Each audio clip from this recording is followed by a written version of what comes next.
And coming up, a little-known technology startup has won the support of some of the biggest names in Silicon Valley. We're going to ask the firm's co-founders why there is such huge interest in this. Stay with us.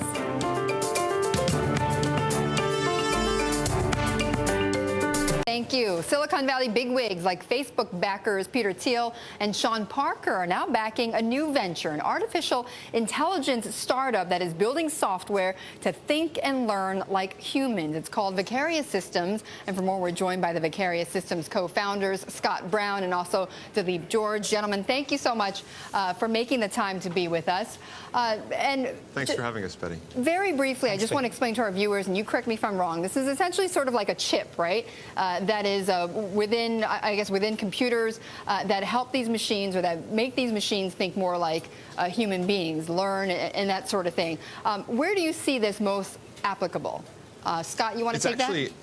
It's actually software for right now. I'm sure there will be opportunities to turn it into chips in the future, but right now it's just software. Okay. And it's the very first step towards building what is true artificial intelligence as you describe it that we're taking is to just focus on building a vision system that can recognize objects in photographs and videos. And we think that that component of that larger goal to build intelligent software will have broad applications in many industries, from everything from healthcare to manufacturing to retail. And Dilip, I mean, give me the potential here. I mean, give me some numbers here. Oh, okay. In terms of potential, I think this will be going to be bigger than the internet.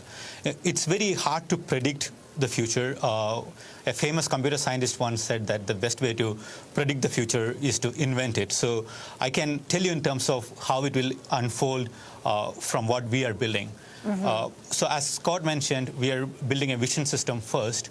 And this will understand images and videos just like the way humans do. And it will have wide-ranging implications in the field of medicine, for example, to understand a slide and say what is in it and whether that tumor is cancerous or not. So it will have wide-ranging implications in many fields. Okay. And once we have done that, we will let the system interact with the environment and learn cause and effect, kind of playing peekaboo with the environment. Okay. And everything that we call higher level intelligence is built on top of this knowledge about interactions with the world. So this can be revolutionary for fields like robotics, and we will see that happening maybe in about 10 years. Okay. So and if no, go ahead. If everything goes well, we should have real human-like intelligence built in about 15 years. In about 15 years, all right. And Dilip, that's a tall order, bigger than the internet is what you're saying. Scott, yes. I know we were saying that some Facebook investors like Peter Thiel have invested in your company, and also some Facebook employees or executives as well. First off, how much did they invest in your company? Can you say? I don't think we're talking about that right now, but we can say that it was less than $10 million. It doesn't take a lot to start an artificial intelligence company.